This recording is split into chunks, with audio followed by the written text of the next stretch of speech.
संतापात दर्शते रूपम। जो लोग टेंशन करते हैं, चाहे स्त्री हो चाहे पुरुष, उनका सबसे पहले उनका रूप नष्ट हो जाता है, उनकी सुंदरता नष्ट हो जाती है। चेहरे कुछ ऐसे ही हो जाते हैं टेंशन करने से, बाल पक जाते हैं, गिर जाते हैं। लोग तो कहते हैं कि पैसा बढ़ता है तब सिर के बाल उड़ते हैं, और मुझे ये लगता है कि जब टेंशन बढ़ता है तब सिर के बाल उड़ते हैं। हाँ, ज्यादा तनाव जीते हैं, इतना टेंशन करते हैं, चेहरा फीका सा हो जाता। ऐसा ना कीजिए। काई को टेंशन कर रहे हैं? परमात्मा की कृपा का अनुभव कीजिएगा। अपनी मेहनत में कमी नहीं छोड़िए। हारिए ना हिम्मत, विसारिए ना हरि नाम। क्या सुंदर बात कही है। संताप यानी आप चिंता करेंगे, दुख करेंगे तो सबसे पहले रूप समाप्त हो जाएगा, चेहरे का सौंदर्य समाप्त हो जाएगा, ओज चला जाएगा, तेज चला जाएगा चेहरे का। ये टेंशन का सबसे पहला कुप्रभाव तो यह है। दूसरा है संतापात दृश्यते बलम। संताप करने वाले लोगों का, टेंशन करने वाले लोगों का, दुख करने वाले लोगों का, इनका बल नष्ट हो जाता है। बल नहीं रहता। बल का मतलब ये नहीं है कि 2 कुंटल की आप उठा ले। बल कहते हैं काम करने की क्षमता, आत्मबल, निर्णय लेना, ये सब समाप्त हो जाते हैं। आदमी मुरझा जाता है, आत्मबल नहीं रहता, उसका मन कमजोर हो जाता है। टेंशन करने से मन कमजोर ही नहीं होता, मन मर जाता है। और जिसका मन मौत को प्राप्त हो गया है, वो व्यक्ति कुछ नहीं जीवन में कर सकता। बहुत लोगों के मन की ऐसी मृत्यु हुई है।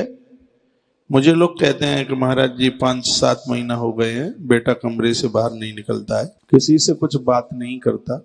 और जब व्यक्ति टेंशन पाल लेगा तो उसकी पोजीशन यही हो जाएगी, उसका मन मर जाएगा। हम लोग दिन रात लगे हैं और इतना आनंद आता है क्योंकि हमारा मन जिंदा है, इसलिए हमारा मन बलवान है।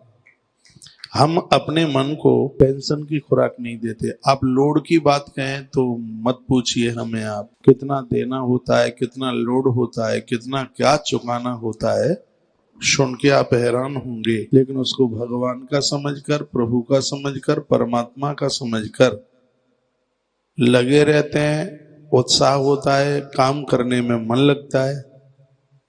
उत्साह है इसलिए मन मजबूत है, मन को मारा नहीं है। जो टेंशन करते हैं उनका मन मौत को प्राप्त हो जाता है।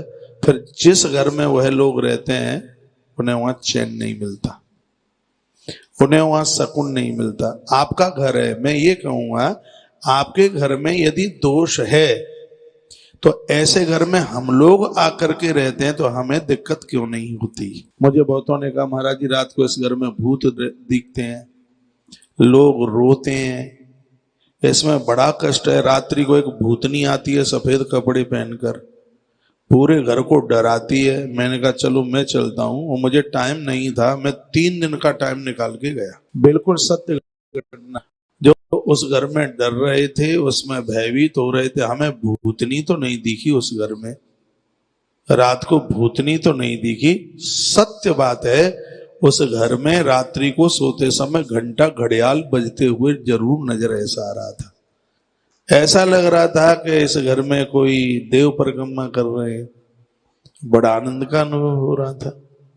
तो घर तो वही था, दीवारें वही थी, माटी वही थी। जिस घर में तुम्हें भूत भूतनी दिखते हैं, उस घर में हम लोगों को ऐसा कुछ नहीं दिखता। क्यों? हम लोगों को टेंशन नहीं है और आप लोग टेंशन में डूबे हुए हैं। जब आदमी टेंशन में जिएगा तो जिस घर में देवता दिखने चाहिए उस घर में भूतनियां दिखती हैं, फिर उस घर में भूत दिखते हैं। तो टेंशन में मत जियो। फिर कहूंगा टेंशन युक्त व्यक्ति पहले तो उसका रूप नष्ट हो जाता है। 2-4 साल पहले कितने अच्छे लगते हैं, कितने बढ़िया लगते हैं, तो कर कर टेंशन चेहरे की चमक चली गई। क्या होता है साबुन रगड़ने से, फिर क्रीम पोतने से कुछ भी नहीं होगा, लंगूर जैसा मुंह और लगेगा, कुछ नहीं होता। तो मुझे विश्वास है यह बातें सुनकर के आप तनाव मुक्त जीवन जिएंगे।